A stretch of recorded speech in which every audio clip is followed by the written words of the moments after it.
네, 여러분 잘 다녀오셨죠? 네, 다시 시작할 수 있도록 하겠습니다.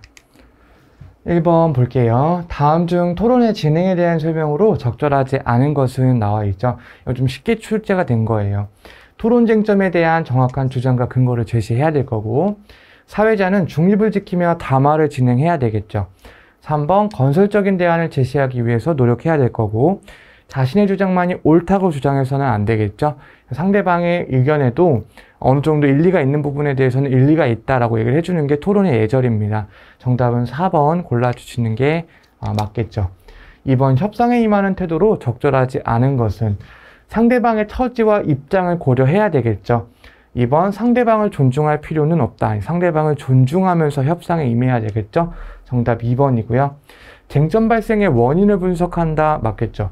충분히 타협하고 조정하기 위해서 노력한다. 맞겠죠? 3번 공정여행의 개념과 실천 방법을 주제로 한 글쓰기인데 기억에 들어가기에 적절한 내용은 이라고 나와 있죠. 그러면 공정여행을 실천할 수 있는 방법을 골라라 라는 거겠죠. 공정여행이라고 하는 것이 이제 상대방 나라에 어떤 여행을 갔을 때 내가 하는 모든 그 여행에서의 행동이 공정해야 된다라는 내용이에요. 환경에도 부합해야 되고, 그다음에 뭐 아동 인권이나 뭐 아니면은 이제 지역 경제에 약간 친화적인 어떤 그런 여행을 해야 된다라는 내용인데, 1번을 보시면 탄소 배출량, 즉 환경을 생각하기 위해서 대중교통을 이제 여행지에서 이용한다라는 걸 알 수가 있어요. 정답은 1번 골라주시면 되겠죠. 그다음에 2번 노동 착취로 만들어진 제품을 구매하면 안 되겠죠. 쓰레기를 자신의 마음대로 배출하는 것도 안 될 거고, 화려하고 비싼 숙박시설만 찾는 것도 조금 무리가 있습니다. 그죠? 정답은 1번이고요. 4번 볼게요. 다음에 나타난 글쓰기의 과정은 이라고 나와 있죠. 글을 쓸 때 어떤 과정들이 있는데 여기 나와 있는 보기가 어떤 과정에 해당하는지를 고르는 거예요. 그런데 이런 소식지에다가 스쿨존에서의 교통사고 예방을 위한 글을 쓰려고 한다. 그러니까 지금 쓰는 건 아니고 이런 걸 쓰려고 한다라는 거죠. 즉 계획을 하고 있다는 거죠. 정답은 1번 계획하기 골라주시면 됩니다. 5번 다음 중 어법에 맞고 자연스러운 문장은 나와 있죠. 미선아 요즘 많이 바빠 이렇게 얘기하죠. 많이 바빠 이렇게 얘기를 하는데 이렇게 표현해야 맞는 거죠. 2번 그 사람은 꼭 나타나지 않을 것입니다. 자, 여기가 부정이죠. 그럼 이 꼭 자리는 이제 이 부사 자리인데 서술어랑 부사어가 호응을 이뤄야 돼요. 부사어가 이제 호응을 이뤄야 되는데 부사어가 이제 뭐 이런 종류가 있어요. 꼭, 반드시 요런 애들이 있거든요. 요런 애들은 긍정 서술어랑 어울려요. 긍정. 그런데 여기는 나타나지 않을 것입니다 라고 되어 있기 때문에 부정 서술어죠. 그러니까 꼭 반드시가 아니라 뭐 전혀, 절대 이런 애들이 부정하고 어울리는 거예요. 그래서 지금 부정 서술어를 써놨기 때문에 만약에 이거를 유지하고 싶으면은 전혀나 절대 같은 애들로 바꿔줘야 되겠죠. 그 사람은 절대 나타나지 않을 것입니다. 이런 식으로. 3번 햇볕 때문에 얼음이 물로 데워지고 있습니다. 이렇게 나와 있죠. 이거 아까 얘기했던 과도한 피동이 되겠죠. 어지 빼도 되고 있습니다만 해도 맞는 표현이에요. 4번 4개 선물 받은 공책의 개수를 파악한다. 얘가 정답이죠. 여러분들 이거를 어떻게 쓰냐면은 개수라고 표현을 합니다. 이거는 틀린 표기예요. 왜냐하면 이게 사이시옷이죠. 사이시옷을 아무 때나 갖다 쓸 수 있는 거는 아니고 첫 번째 조건이 뭐냐 하면 고유어가 만나거나 두 번째가 고유어랑 한자어가 만나야 돼요. 이 두 가지 조건일 경우에만 사이시옷을 넣을 수가 있어요. 물론 이제 예외도 있죠. 예, 예외도 있는데 몇 가지 예외가 있었죠. 그죠? 근데 그거 말고 숫자 같은 것도 샘수의 글자 자자잖아요. 둘 다 이제 한자어인데 숫자라고 해가지고 시옷을 넣어주잖아요. 이제 그런 예외를 제외하고는 하나라도 두 개 말 중에 하나라도 앞뒷말 두 개 중에 하나라도 고유어여야만 되는 거예요. 그런데 개수 같은 경우에는 둘 다 한자어이기 때문에 사이시옷을 넣을 수가 없어요. 그래서 그냥 개수라고 쓰는 게 맞습니다. 정답은 4번 골라주시면 되겠고요. 6번 다음 중 청유형 문장을 고르시오라고 되어 있죠. 아까도 얘기했지만 청유형 문장은 뭐뭐 하자, 뭐뭐 자가 들어가는 게 청유형 문장이죠. 그래서 2번 골라주시면 됩니다. 7번 다음은 음음과 음음 변동 현생에 대한 수행평가지인데 맞는 게 몇 개인지 물어보고 있죠. 울림소리는 구두방 자식흥, 그러니까 기역, 디귿, 비읍, 지읒, 시읒, 히읗이라고 되어 있는데 얘네들은 울림소리가 아니라 안 울림소리예요. 울리지 않는 안 울림소리입니다. 울림소리는 얘네가 아니고요. 외울 때 노랑 양말 이렇게 외우시면 편하겠죠. 니은, 리을, 이응, 미응. 이게 얘네가 울림소리, 얘네는 안 울림소리예요. 얘네는 틀린 선택지죠. 2번 비음화, 유음화 등은 음운 교체 현상이다 라고 되어 있죠. 음운 교체라는 건 어떤 소리가 다른 소리로 바뀌어서 발음되는 경우를 얘기하죠. 예를 들어서 비음화 같은 경우에는 뭐 예를 들어서 여러 가지 비음화가 있지만 앞말의 받침에 기역, 디귿, 비읍이 온 다음에 뒷말 첫소리에 니은이나 미음이 오게 되면 기역은 이응으로, 디귿은 니은으로, 비읍은 미음으로 바꿔주는 게 비음화죠. 유음화는 니은과 리을이 만났을 때 니은을 뭘로 바꿔주는 것, 리을로 바꿔주는 게 유음화잖아요. 얘가 비음화, 얘가 유음화. 그죠? 그래서 예를 들면 뭐 국물 같은 것도 보시면은 앞말에 기역 왔죠? 뒷말에 미음 왔죠? 얘랑 얘가 만났으니까 성립하네 조건이, 그죠? 그러면 기역을 이응으로 바꿔서 발음하는 거예요. 그래서 국물. 그러니까 쓸 때는 이렇게 쓰지만 발음할 때는 이렇게 발음한다는 거죠.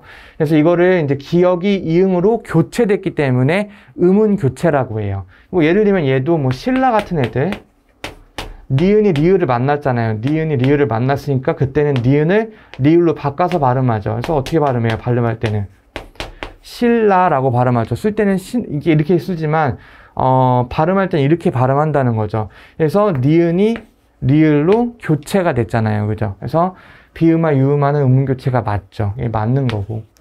3번 가아서의 경우 얘를 이제 탈락을 시키죠. 그래서 가서라고 발음하잖아요. 그죠? 얘도 맞는 거고요. 로동. 이건 이제 로동 같은 경우 우리가 로동이라고 발음 안 하고 노동이라고 발음하죠. 그러니까 한자어는 맨 앞에 리을을 쓸 수가 없어요, 우리나라에서는. 그래서 한자어인데 리을로 시작하는 거는 우리가 무조건 얘를 어떻게 해요? 니은으로 바꿔주죠. 그래서 노동으로 쓰잖아요, 우리가. 이거 뭐라고 했지? 두음 법칙이라 그랬죠? 그래서 얘도 맞죠. 그럼 하나, 둘, 세 개 맞은 거니까 정답 3번 골라주면 되겠다. 8번 밑줄 친 부분이 한글 맞춤법에 어긋나는 것은 이라고 나와 있죠? 그럼 볼게요. 바이러스 때문에 나라 안팎 이렇게 쓰는 게 맞아요. 네, 그래서 이거 맞는 거고. 2번 체육관에 가는 횟수를 늘려보자 라고 나와 있죠. 자, 얘도 맞는 거예요. 얘는 이제 아까 얘기했던 예외 중에 하나예요. 그래서 둘 다 한자어지만 사이시옷을 넣어주는 예시이기 때문에 얘 맞는 거고요. 3번에 강풍의 대문이 저절로 닫혔다가 아니라 이렇게 써야겠죠. 왜냐하면 얘도 아까 얘기했던 피동 표현이에요. 피동 표현. 그러니까 대문이 스스로 자기를 닫을 수는 없잖아. 닫힘을 당하는 거겠죠. 그러니까 피동전미사를 붙여주는 건데 피동전미사 같은 경우에는 뭐뭐가 있다 그랬더라. 이, 히, 리, 기, 우, 구, 추. 그죠? 그래서 원래 기본형은 닫다인데 이 기본형 어간 어미에다가 뭐를 붙여야 돼? 얘를 갖다 붙여야 되겠죠? 그래서 닫히다인데 이 닫히다인데 지금 닫히는 게 아니라 예전에 닫혔어. 그래서 여기다가 뭐를 넣어준 거예요? 엇이라는 과거형 선노말 어미를 넣어준 거죠. 그래서 히, 엇이 합쳐져서 결국엔 뭐가 되는 거지? 닫혔다. 이렇게 되는 거죠. 그래서 정답은 3번 골라주시면 되고요. 회의에 붙였다, 뭐 안건을 붙인다, 뭐 등기를 붙인다 할 때는 이 붙이다를 써주셔야 돼요. 그래서 정답은 3번 골라주시면 되겠고요. 9번부터 11번 볼게요. 요거는 예전에 되게 많이 출제가 됐던 시인데 이번 교육과정에서도 다루고 있는 시라서 혹시 몰라서 다뤄보겠습니다. 9번 윗글에 대한 설명으로 적절한 거 고르는 거죠. 1번 다양한 감각적 심상. 그러니까 다양하다는 거는 여러 가지 감각이 조금 더 나와야 되는 거고요. 2번 경어체를 사용한다. 그러니까 존댓말을 사용하는지 반말을 사용하는지 보면 될 거고. 3번 시적 대상 없이 화자의 독백적 어조. 뭔가 시적 대상이 있다는 건 너 이런 표현이 있다는 거예요. 2인칭 표현이 좀 나와줘야 되는 거고요. 4번 수미상관의 구조. 앞이랑 끝나는 부분이 똑같거나 유사해야 돼요. 10번 기억을 통해 알 수 있는 시적 화자의 상황과 심적이 무엇이겠는가를 보면 될 거고요. 11번은 표현법이니까 보시면 되겠죠. 자, 보시면 유리에 차고 슬픈 것이 어린거린다. 슬프다라고 되어 있죠. 어떤 심정이 지금 나와 있어요. 그러면 밝은 시는 아니겠구나라는 걸 알 수가 있는 거지. 여럿이 붙어 서서 입김을 흐리우니 이렇게 되어 있죠. 보시면 차다 라고 나와 있잖아요. 차다는 거는 차갑다는 거거든요. 피부로 느끼는 거죠. 이건 촉각적 심상이에요. 길들은 양 언 날개를 파닥거린다. 지우고 보고 지우고 보아도 새까맣다. 이거는 이제 눈으로 보는 색채 표현이겠지? 시각적 표현이죠. 아, 그러면 촉각과 시각, 다양한 감각이 지금 쓰여지고 있네. 그러면 우리 9번에는 1번 정답 골라주시면 되겠다. 그죠? 계속 볼게요. 지우고 보고 지우고 보아도. 그러니까 뭔가 자세한 어떤 내막은 잘 모르겠지만 유리에 슬픈 것이 자꾸 어른거리니까, 그 유리창에 슬픈 것이 자꾸 어른거리니까 어떻게 한다는 거예요? 계속 지운다는 거예요. 근데 그 슬픈 것을 계속 지우고 지웠는데 새까만 밤이 밀려나가고 밀려와 부딪히고 물먹은 별이 반짝 부속처럼 박힌다. 밤에 홀로 유리를 닦는 것은 외로운 황홀한 심사위원이 고운 폐혈관에 찢어진 채로 너는이에요. 너는 산새처럼 날아갔구나. 뭔가 시적 대상이 나타나고 있죠. 그런데 산새처럼 날아갔다는 걸 봐서는 내 곁에 없는 사람이다. 근데 내 곁에 없는 사람이 어떻게 된다는 거예요? 자꾸 유리창에 어른거리니까 그 사람을 애써 잊어보려고 어떻게 하는 거예요? 그 유리창을 혼자 닫고 있는 걸 알 수가 있지. 그래서 이 산새처럼 날아간 당신을 너무 슬프고 외로우니까 이 사람이 보고 싶으니까 어떻게 하는 거예요? 자꾸 어른거리니까 밤에 홀로 유리를 닦으면서 계속 지워보는 거예요. 애써. 그러면 아까 우리 10번의 시적 화자의 상황은 뭐겠어요? 뭐 내일을 기대한다. 뭔가 기대하는 표현은 나오지 않아요. 그죠? 그다음에 2번 고민하며 멍하니. 요거는 아니겠죠. 3번 떠나간 이에 대한 그리움을 애써. 그러니까 산새처럼 날아간 그 당신을 어떻게 하는 거예요? 애써 잊어보려고 유리창을 닦고 있는 표현이겠죠. 정답은 3번 골라주시면 되고요. 뭔가 분노나 원망이 나타난 부분은 없었어요. 나머지 이제 11번에 니은과 동일한 표현법이 사용된 걸 골라야 되는데, 니은이 뭐냐면 외로운 황홀한, 그러니까 외롭다는 말과 황홀하다는 말이 어울리지가 않잖아요. 그래서 이런 걸 뭐라고 하냐면은 역설법이라 그래요. 역설법.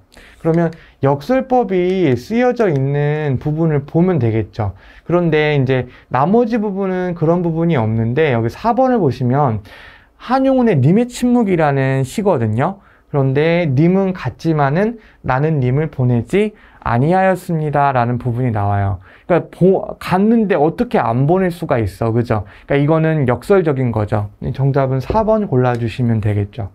1번의 김소월 진달래꽃은 대표적인 반어법이 쓰여진 부분이에요. 다음에 나는 독을 품고 선선히 가리라. 마금날 내 깨끗한 마음 건지기 위하여. 이거는 뭐 앞뒤가 바뀌었네. 그죠? 그러니까 내 깨끗한 마음을 건지기 위하여 독을 품고 선선히 가리라. 이게 맞는 어순인데 간다 건지기 위하여 이렇게 얘기하죠. 이건 순서가 바뀌었으니까 도치. 모든 산맥들이 바다를 연모한다. 산이 바다를 사랑한대. 감정이 없는 이런 자연물을 감정이 있는 것처럼 표현하죠. 그러니까 사람이 아닌 걸 사람처럼 표현하고 있으니까 의인법을 골라주시면 돼요. 자, 그 다음에 또 볼게요. 12, 13, 14번 소설 문제죠. 어렵지 않아요, 이거는. 보겠습니다.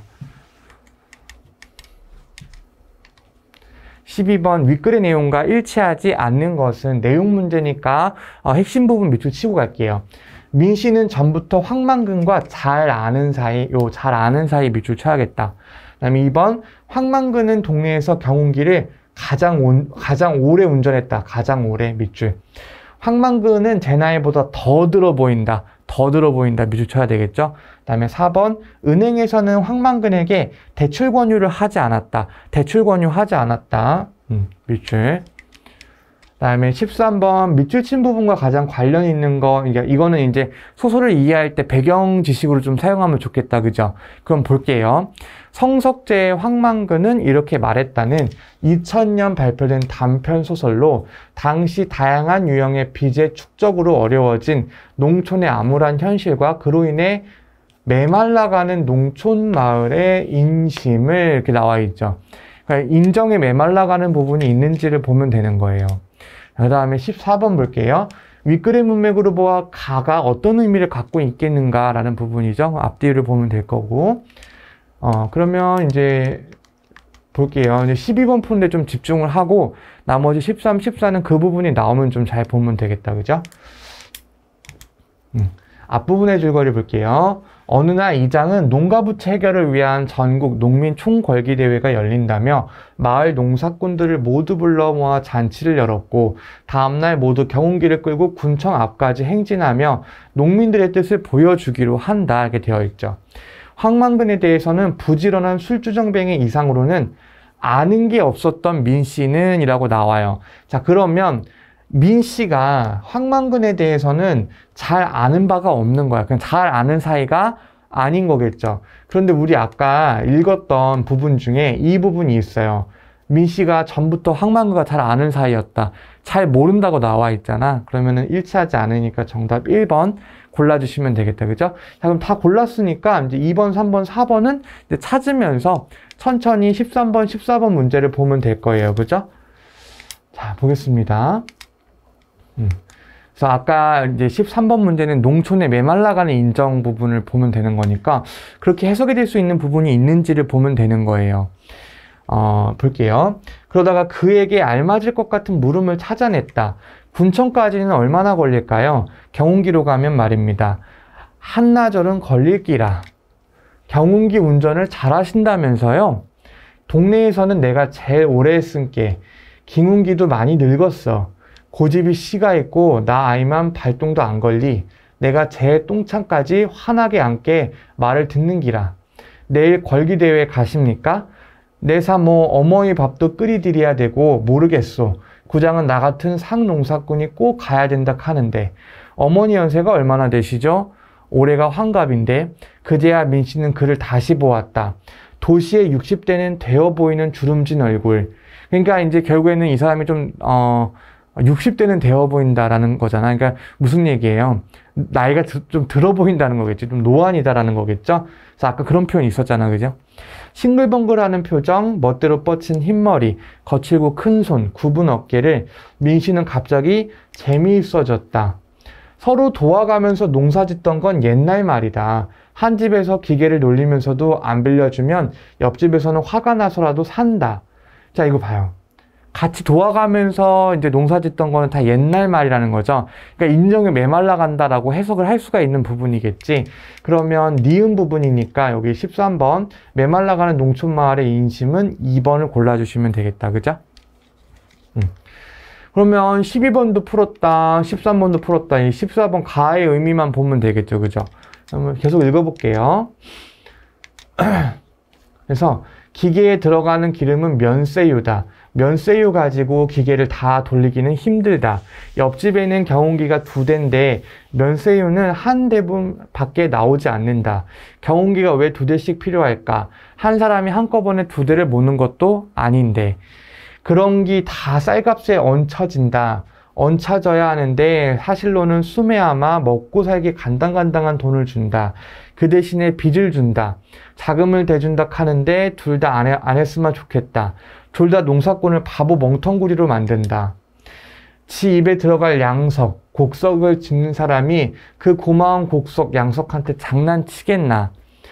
저도 남도 해로운 농약 뿌리고 비싸고 나쁜 비료 쳐서 보기만 좋은 열매를 뺐으마 그마이가. 모두 빚을 갚기 위해 그러는 것이다. 그러므로 빚을 제 주머니에서 아들 용돈 주듯이 내주는 사람, 기관은 다 농사꾼을 나쁘게 만든다. 정책 자금, 선심 자금, 농어촌 구조 개선 자금, 주택 개량 자금, 무슨 자금에서 빌려줄 때는 인심 좋게 빌려주는 척 하더니 이제 와서 그 자금이 상환 능력도 없는 사람들을 파산지경으로 몰아넣고 있다. 이제 와서 그 빚을 못 갚겠다고 하는데 거기에는 충분한 이유가 있다. 내가 왜 안 졌냐고? 아무도 나한테 빚 준다고 안 캐. 그러니까 이제 황만근한테는 돈을 안 빌려줬다는 거죠. 바보라고 아무도 보증서라는 이야기도 안 했다. 나는 내 짓고 싶은 대로 농사 지면서 안 망하고 100년을 살기라. 일주일 뒤에 황만근은 돌아왔다. 그러니까 이제 군청에 이제 시위하러 갔다가 돌아왔다는 거겠죠? 그의 아들이 그를 안고 돌아왔다. 한 항아리밖에 안 되는 그의 뼈를 담고. 그러니까 항아리에 그 사람의 어떤 뼈, 유골이 담겨 있었다는 거겠다. 그러니까 갈 때는 이제 시위하러 갔는데 시위하러 갔다가 죽었구나. 그래서 이제 화장을 해가지고 그 항아리에 유골로 담긴 채로 아들이 그 유골이 담긴 항아리를 이제 안고 왔다는 걸 알 수 있겠죠. 그러면은 이 사람이 죽었다는 걸 알 수가 있는 거지. 그러면 여기 나와 있는 14번 황만금의 죽음을 골라주면 되겠죠. 3번 골라주시면 돼요. 15, 16, 17번 수호제기, 이거 얼마 전에도 출제가 된 바가 있는 수필이죠. 네, 보겠습니다. 윗글에 대한 설명으로 적절한 것은 상반대되는 두 요소를 비교한다라고 되어 있죠. 그 다음에 2번 옛 성현의 말, 뭐 공자, 맹자 이런 사람들을 성현이라고 하는데 그 사람들의 어떤 말을 인용하고 있는지, 그래서 그걸 비난하고 있는지를 보면 되겠죠. 3번 역사적으로 위대했던 인물의 삶을 추앙하고 있는지를 보면 되는 거고, 묻고 답하는 형식. 그러면 선생님이 어떻게 한다? 이거는 다 직관적으로 볼 수 있다고 했죠? 직관적으로 볼 수 있는 거는 읽기 전에 한번 쭉 스캔을 한번 해보세요. 묻고 답한다. 물으려면 뭐가 있어야 돼? 물음표가 있어야 되겠죠? 그러면 쭉 올라가 봐요. 쭉 올라가 보면 너는 무엇 때문에 여기에 왔는가? 여우나 도깨비에 홀려서 왔는가? 바다에 신이 불러서 왔는가? 너의 가족과 이웃이 손해에 있는데 어때서 그 본고장으로 돌아가지 않는가? 그러나 나는 멍하니 꼼짝도 않고 돌아갈 줄을 몰랐다. 이렇게 나와 있죠. 그러니까 계속 물어보잖아요. 그죠? 묻고 답한단 말이야. 그러면 정답은 4번 골라주시면 되겠다. 그죠? 가볍게 풀었어요. 16번 윗글의 글쓴이가 말하는 나를 지키는 일로 가장 적절한 거. 나를 지킨다는 건 무슨 의미일까? 여기 나와 있겠죠. 그죠? 17번 윗글을 감상한 한 학생의 감상문이다. 감상문에 대한 설명으로 적절한 것은, 이거 기출문제도 한번 출제가 됐던 유형이죠. 근데 윗글에 대한 설명이 아니라 감상문에 대한 설명으로 적절한 걸 고르는 거예요. 그러면 이거는 윗글을 읽고 푸는 것이 아니라 여기 나와 있는 이 감상문을 읽고 푸는 거겠죠.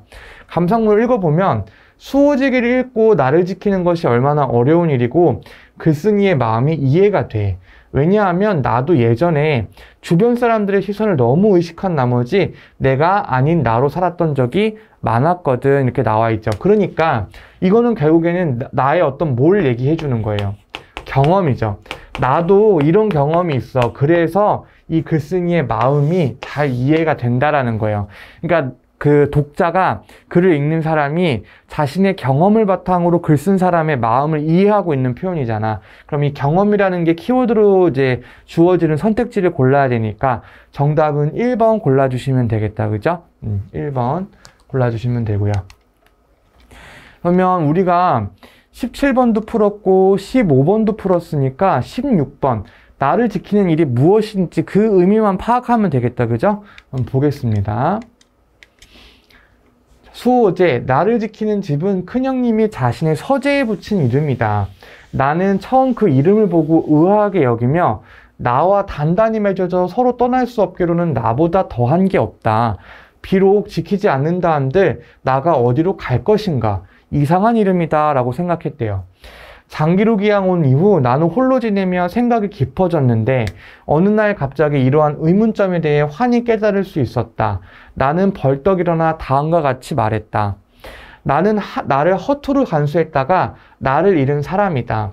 어렸을 때는 과거 시험을 좋게 여겨 그 공부에 빠져 있었던 것이 10년이다.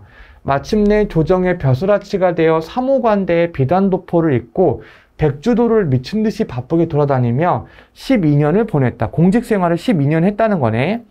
그러다 갑자기 상황이 바뀌어 친척을 버리고 고향을 떠나 한강을 건너고 문경세제를 넘어 아득한 바닷가 대나무 숲이 있는 곳에 이르러서야 멈추게 되었다. 유배를 왔다는 거겠지. 이때 나도 땀을 흘리고 숨을 몰아쉬며 허둥지둥 내 발 뒤꿈치를 쫓아 함께 이곳에 오게 되었다. 나는 나에게 말했다. 너는 무엇 때문에 여기에 왔는가? 여우나 도깨비에 홀려서 왔는가? 바다에 신이 불러서 왔는가? 너의 가족과 이웃이 손해에 있는데 어때서 그 본고장으로 돌아가지 않는가? 그러나 나는 멍하니 꼼짝도 않고 돌아갈 줄을 몰랐다. 그 안색을 보니 마치 얽매인 게 있어 돌아가려 해도 돌아갈 수 없는 듯 했다. 그래서 나를 붙잡아 함께 머무르게 되었다. 유독 내 큰 형님만이 나를 잃지 않고 편안하게 수호제에 단정히 앉아 계신다. 본디부터 지키는 바가 있어 나를 잃지 않으신 때문이 아니겠는가? 이것이야말로 큰형님이 자신의 서재 이름을 수호라고 붙이신 까닭일 것이다. 일찍이 큰형님이 말씀하셨다. 아버지께서 나의 자를 태현이라고 하셨다. 나는 홀로 나의 태현을 지키려고 서재 이름을 수호라고 하였다. 이는 그 이름 지은 뜻을 말씀하신 것이다. 맹자께서 말씀하시기를 무엇을 지키는 것이 큰일인가? 자신을 지키는 것이 큰일이다. 라고 하셨는데 참되도다. 그 말씀이요. 이렇게 얘기하죠. 그러니까 나를 지켜야 된다라는 거거든요. 그러니까 나는 지금 나를 지키지 못해서 유배를 왔는데 우리 형님은 수호라는 자신의 서재 이름에 걸맞게 맹자님의 말씀을 따라서 자신을 잘 지켰기 때문에 여전히 자신의 집에 그 식구들과 함께 살고 있다는 거죠. 나는 나를 지키지 못했기 때문에 유배를 왔고 내 본고장, 내 가족이 있는 곳을 떠나서 이 멀리 내려와 있다는 거야. 그러면 여기 나와 있는 대로 주변의 유혹에 쉽게 넘어가면 되겠어요? 안 되겠죠. 조상의 말씀대로 살아간다? 뭐 그런 내용은 없었고 나의 주관을 잃지 않고 올바른 정신으로 살아가는 거겠죠. 정답은 3번 골라주시면 되고 출세한다 이런 내용은 없어요. 그 다음에 이제 18, 19, 20번 관동별곡 문제인데 여러분 관동별곡은 고령학습자분들은 조금 어렵죠. 왜냐하면 이게 여러분들이 좀 심하게 얘기하시는 분들은 영어보다 어렵다는 식으로 이제 말씀을 하시거든요. 그런데 그 정도로 이제 어렵다라고 이제 생각을 하시면 안 하는 게 맞아요. 왜냐하면 얘가 고전시가 자리가 딱 한 자리가 있잖아요. 그러면은 뭐가 나올지 몰라. 고대가요가 나올 수도 있고, 이제 가시리 같은 고려가요가 나올 수도 있고, 향가가 나올 수도 있고, 시조나 사설시조가 나올 수도 있기 때문에 걔네들이 나오면 얘가 또 안 나오잖아. 그러니까 가사가 나올 가능성이 그렇게 많지는 않아요. 근데 이제 꼭 두세 번에 한 번씩은 출제가 되다 보니까 재수가 없으면은 8월달 시험에 가사가 나올 수도 있지. 그럼 나오면은 좀 낭패니까 모의고사에 안 실어놓을 수는 없어서 실어놨어요. 그러니까 이 모의고사 선생님 책에 있는 정도만이라도 좀 해주셨으면 좋겠어요. 정철의 관동별곡이고요. 18번 윗글에 대한 설명으로 적절한 것은 산문과 운문의 요소가 복합된 판소리 아니죠, 그죠? 이거는 관동별곡 가사문학이에요. 정답은 2번 골라주시면 되겠죠. 3번 3장 6구 형태의 평시조. 시조는 이거보다 훨씬 짧죠. 3장은 뭐라 그랬지? 세 줄이라고 했는데 얘는 벌써 세 줄이 아니잖아. 그죠? 그 다음에 4번 조선 후기 서민의 애환을 담은 인형극. 극대본은 항상 그 왼쪽에 인물의 이름이 다 주어진다고 했죠. 그래서 정답은 우리 2번 골라주시면 되겠고요. 19번 현대어 풀이, 이거는 다 풀이 해드릴게요. 20번 가해 상황과 가장 어울리는 말은 이라고 나와 있죠. 강원도 관찰사의 소임을 받고 한양을 떠난 정철은 철원에 도착하는데 철원은 옛 태봉의 도읍지로 과거엔 화려한 제국의 궁궐터였지만 현재는 망국, 나라가 망했다는 거예요. 그 나라가 망해서 궁궐터에 까마귀 울음소리만 들려 허무함이 느껴진대요. 그러니까 허무함이 느껴진다. 인생이 무상하다. 정답 2번 골라주시면 되겠죠. 천석고황이라고 되어 있는데 이 천은 샘천자예요. 석은 돌석자. 그래서 천석, 이 고자는 기름 고자고요. 그 다음에 뭐 이제 황자는 이게 그 뭔가 명치 끝 황자예요. 그래서 이게 아름다운 어떤 그 샘천, 그 강과 뭐 돌 이런 아름다운 자연물을 이제 그 친화한다, 약간 이런 뜻으로 생각하시면 되겠고, 안분지족은 뭐 편안한 안자에 이제 분수할 때 그 분자예요. 그리고 이제 지자는 알지, 그러니까 자신의 분수를 알고 만족하면 편안하게 살 수 있다, 이런 내용이에요. 그러니까 분수대로 살아야 된다는 내용이고, 만시지탄 이런 식으로 나오는데, 뭐 만시지탄 같은 경우에는 뭐 여기는 이제 허무함이 느껴진다는 건데 뭔가 지탄한다 이런 내용은 아니기 때문에, 그래서 정답은 2번 골라주시면 되겠고요. 그러면 이제 풀이만 하면 되겠다, 그죠? 이제 한번 풀이를 해볼게요. 강호의 병이 깊어 중림에 누웠더니, 사음 보죠? 강호의 병이 깊어 중림에 누웠더니, 강호, 그러니까 자연에 병이 깊어서 대나무 숲에 누워 있었는데, 관동 800리, 강원도를 관동 800리라 그래요. 강동 800리, 그 강원도의 방면, 관찰사직, 요즘으로 하면 도지사쯤 돼요. 방면을 맡겨주시니, 어와 성은이야, 가디록 만극하다. 임금님의 은혜가 갈수록 지극하다. 이런 뜻이에요. 연추문은 이제 경복궁의 서쪽문을 얘기해요. 경복궁 서쪽문인 연추문을 이제 들이달아 경의 남문, 경의로 남쪽 문을 얘기해요. 그 경의 남문을 바라보니까 하직고 물러나니, 옛날에는 임금님께서 관직을 내려주시면은 이제 그 인사를 드리러 갔어요. 이제 보훈 인사를 드리러 가는데, 이제 이 지방직으로 이제 그 임명받은 사람들은 임지로 떠나기 전에 임금님한테 인사하고 떠났어요. 그리고 뭔가 이제 원래 직책을 갖고 있었는데 그 직책에서 물러나게 됐을 때도 인사하러 왔어요. 하직 인사하러 온 거예요. 그래서 하직하고 물러나니 옥절, 이거는 이제 신분패예요. 도지사니까 뭐 도지사 공무원증 정도 되겠지? 옥절이 앞에 섰다. 평구역 말을 갈아, 평구는 지금 뭐 경기도 양주 정도 돼요. 평구역 말을 갈아서, 역이라고 하는 건 말을 갈아타는 곳이에요. 말을 갈아 흑수로 돌아드니, 흑수는 여주예요, 여주. 섬강은 어디며? 섬강은 강원도 원주에 있는 강을 얘기해요. 티악은 원주입니다. 티악이 여기로다. 그러니까 서울에서 양주로 갔고, 양주에서 여주로 갔고, 여주에서 원주로 온 거예요. 그러니까 이제 강원도로 이제 떠나고 있는 여정을 그리고 있는 거죠. 소양강, 강원도에 있는 그 강이죠. 내린 물이 어디로로 든단 말이고, 그러니까 소양강에서 흘러 들어가는 물이 어디로 가겠는가라는 거죠. 고신거국에라고 되어 있죠. 고신은 외로운 신하라는 뜻이에요. 외로운 신하는 거국, 그러니까 나라를 떠난다. 여기서는 이렇게 약간 임금님 곁을 떠난다는 의미로 해석하면 되겠죠. 고신거국에 백발도 하도할시야. 그러니까 백발이 하도할시하는 거는 걱정이 많다라는 뜻이에요. 그러니까 임금님을 이제 두고 떠나는 이 고독한 신하가 걱정이 많다. 임금님 걱정을 한다라는 뜻이에요. 동주밤 개오새와, 동주는 철원이에요. 동주밤 개오새와 북간정이라는 정자에 오르니까 삼각산, 여기 북한산의 어떤 다른 이름이죠. 그러니까 임금님 계시는 서울에 있는 산이에요. 제일봉이 하마면은 웬만하면이라는 뜻이에요. 웬만하면 베리로다. 궁왕 대궐터, 궁의 왕의 대궐터에 오작이 지지개니, 그러니까 까마귀 까치가 지적이니, 천고는 먼 옛날이란 뜻이에요. 먼 옛날에 흥망을 아는가 모르는가, 흥하고 망하는 것을 아는가 모르는가. 회양 내 일홈은 이름이라는 뜻이에요. 근데 회양이 강원도의 어떤 지명인데, 이게 마침 마초와 같을시고, 이게 뭐냐면 한나라 때 그 지명인 회양하고, 중국의 회양하고 같은데, 그 회양의 어떤 태수가 급장류라는 사람이었어요. 한나라의 회양이라는 어떤 그 지방을 다스리는 태수가 급장류라는 사람인데, 이 급장류가 몽민관으로 되게 유명해요. 굉장히 백성을 잘 살폈던 그 존경받는 태수였어요.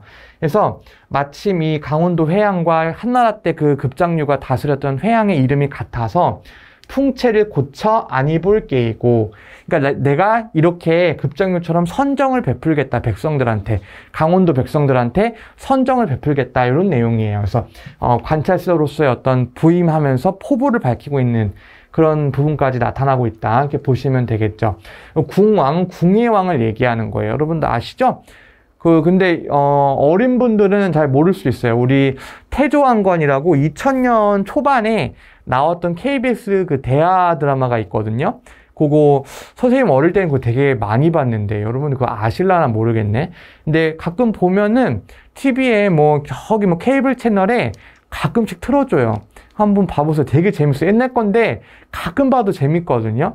궁의 왕 나와요. 김영철, 탤런트 김영철 씨가 왜 눈 한쪽 없는 이렇게 안대하고 나오는 그 스님으로 나왔잖아. 궁의 왕이에요. 그 궁의 왕의 어떤 그 나라가 태봉이란 나라였는데 거기가 철원에 수도가 있었어요. 그래서 근데 그게 망한 나라니까 이제 그 대궐 터만 남아 있으니까, 그죠? 그 내용을 이제 얘기를 하는 거거든요. 강원도로 이제 임주로 떠나면서 그걸 본 거지. 그거 누가 기침 소리를 내었는가? 이거 몰라요? 알았어. 근데 이제 그런 기침 소리 내었는가 하면서 이제 관심법을 쓰면서 막 이제 그 기침 소리 내는 사람을 막 철대로 때려 죽이고 막 그래요. 막 무지막지하게 사람을 막 죽이는데 결국에는 나중에 그 사람도 쫓겨나거든요. 이거 한번 봐보세요. 되게 재밌어요. 금지어가 있어요. 아재라는 말, 그런 말 하지 마세요. 거기 댓글에 그런 말 좀 제발 달지 마세요. 아직 아재는 맞는데, 근데 그렇게 상아재는 아니야. 이거 다 안다고, 다 알아요. 아셨죠? 그래서 정답은 이 3번이겠죠. 이거 웬만하면이 정답이니까. 나머지는 다 맞게 해석한 거고요. 21번부터 22번 한번 볼게요. 윗글을 참고할 때 다음 인물들의 공통점. 그러면은 윗글에 부처, 예수, 헤라클레스, 오디세우스 같은 이 사람들이 언급이 됐다는 걸 알 수가 있겠네. 그러면 그래서 이 사람들을 어떻게 얘기하고 있는지를 보면 되겠다. 그죠? 그래서 얘네들이 나오는 데를 보면 되는 거고, 22번에 기억에 들어가기에 가장 적절한 거 접속부사 문제 계속 나오죠? 앞뒤 문장의 흐름을 통해서 파악하면 되겠습니다. 그러면 이거는 글을 자세하게 읽을 필요는 없고 얘네들이 나올 때, 그리고 얘네들이 나올 때를 중점적으로 보면 되겠다. 그죠? 보겠습니다. 우리는 자신이 소유하고 있는 것을 알고 있기에 거기에 매달림으로써 안정감을 찾는다. 미지의 것, 불확실한 것을 향해 발걸음을 내딛는 것은 두렵다. 그러면 이제 앞문장은 뭐냐면 불확실한 것, 이 불확실한 것에 발걸음을 내딛는 것은 두렵다. 불확실한 것이 어쨌든 두렵다는 것을 알 수가 있고, 뭐가 나올지는 모르겠지만 그 다음에 우리는 그것을 회피한다. 그러면 앞뒤 문장의 관계를 봤을 때 불확실한 게 두려우니까 회피하는 거겠죠. 그러면 여기는 원인과 그 다음에 결과가 되겠네. 그죠? 그러면 원인과 결과를 나타내는 접속부사는 그래서, 따라서 이런 애들 되겠죠. 그러면 정답은 그러므로 같은 거 골라주면 되겠다. 우리는 불확실한 것에 두려움을 느낀다. 그러므로 우리는 회피한다가 되겠죠. 정답 2번 골라주시면 되겠고요. 얘네 이제 가볍게 21번만 풀면 되겠다. 그죠? 우리는 유아일 때 자기 육체와 어머니의 품만을 가지고 있을 뿐이었다. 점차로 우리는 세계를 향해 우리 자신을 서게 하고 세계 속에 자기 자리를 만드는 과정을 시작한다. 어머니, 아버지, 형제자매, 장난감을 갖게 되고 그 후에 지식, 직업, 사회적 지위, 배우자, 자녀들을 갖게 되며 좀 더 지나면 내생이라고 할 만한 것, 즉 매장지, 생명보험, 유언 같은 것까지 소유하게 된다. 그러나 이렇게 소유의 안정감을 느끼면서도 한편으로는 새로운 것에 대한 이상을 가진 사람들, 세기를 개척하는 사람들, 전진하는 용기를 가진 사람들을 찬양한다. 신화에서는 이런 삶의 양식이 영웅을 통해 상징적으로 표현된다. 영웅이란 자신이 가진 것, 즉 토지, 가족, 재산 등에 얽매이지 않고 앞으로 나아가는 용기를 가진 사람이다. 그들 역시 두려움이 없었던 것은 아니지만 어떻게 했대요? 그들은 두려움에 굴복하지 않고 모험을 감행했대요. 지위와 가족 등 모든 소유와 확실성을 내던지고 집착이 없는 삶을 향해 나아간 부처 나왔네.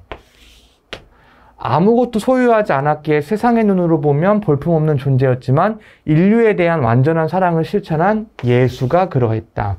또한 모험과 위험을 겁내지 않고 앞으로 나아간 헤라클레스와 오디세우스가 그러했다는 거죠. 이 사람들은 어떤 사람들? 두려움에 굴복하지 않고 모험을 감행했던 사람들. 그러면 두려움에 굴복하지 않았다는 내용을 골라주면 되겠다. 그죠? 그러면 여기 21번의 정답은 2번이 되겠죠. 두려움을 극복하고 앞으로 나아간 사람들. 정답 2번 골라주면 되겠어요. 마지막 23, 24, 25번 풀고 잠깐 쉬었다가 할게요. 건축에 대한 내용이고요. 보겠습니다. 23번. 윗글의 내용과 일치하는 것은 이라고 나와 있죠. 그럼 내용 일치 문제니까 핵심어 몇 줄 쳐놓고 갈게요. 무주 등나무 운동장은 자연과 인간의 교감 몇 줄 쳐야겠죠. 그 다음에 2번 건축을 할 때 자연은 고려할 필요가 없다. 몇 줄 고려할 필요가 없다. 3번 현대건축은 자연을 중점적으로 다룬다 라고 되어 있죠. 중점적으로 다룬다 몇 줄. 4번 자연은 변화와 관련이 없다. 변화와 관련 없다 몇 줄. 24번 윗글을 참고할 때 무주 등나무 운동장을 통해 알 수 있는 자연의 위대함이 무엇이겠는가 라는 거겠죠. 그러면 이제 그 부분을 보면 될 거고 25번은 사전적 의미니까 그냥 그 단어의 뜻만 잘 보면 되기 때문에 얘는 이제 내용하고는 상관이 없죠. 그러면 우리가 이제 일단 풀 때는 23번 때문에 정독을 하면서 푸는데 23번과 그다음에 24번은 이 무주 등나무 운동장에 나오는 부분부터 좀 보면 되겠죠. 그럼 설계를 23번 먼저, 그 다음에 24번 그 다음 이런 식으로 설계를 해놓고 들어가는 거예요.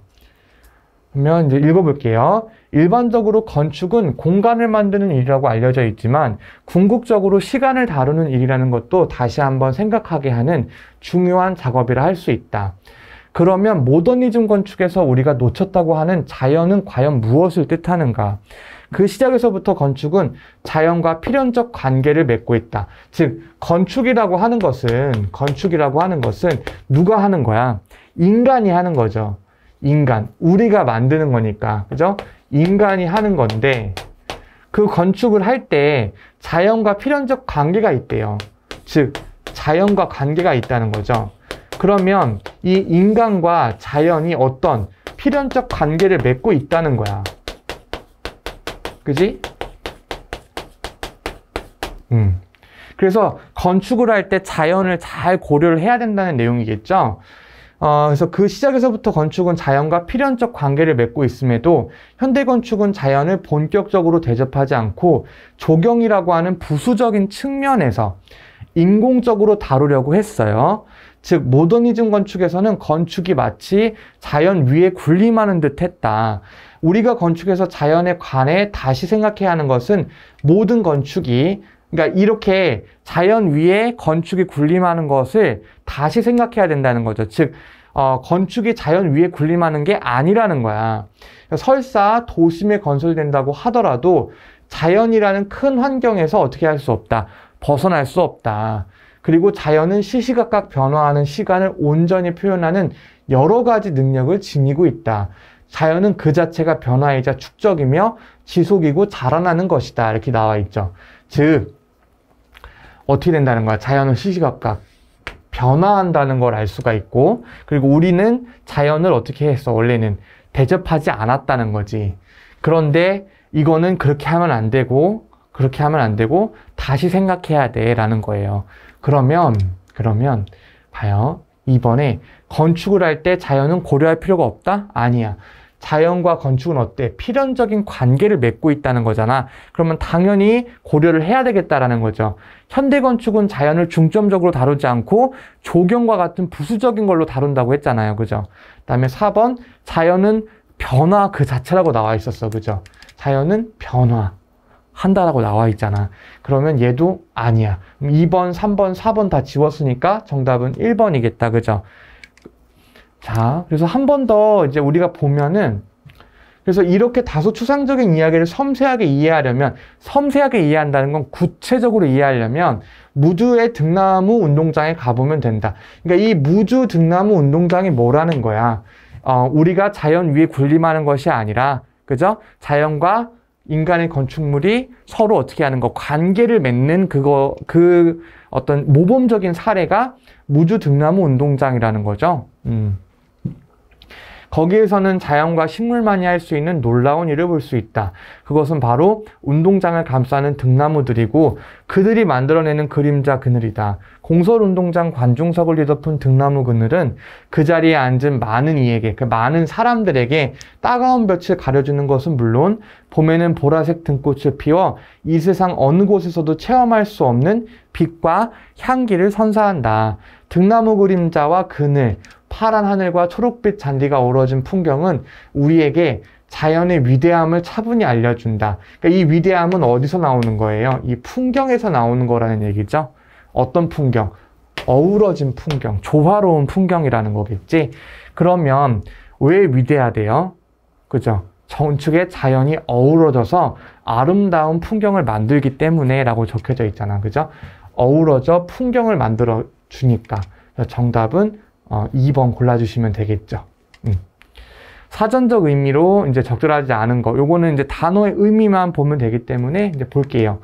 기억은 필연이죠. 기억은 필연. 니은은 인공. 디귿은 굴림. 리을은 설사.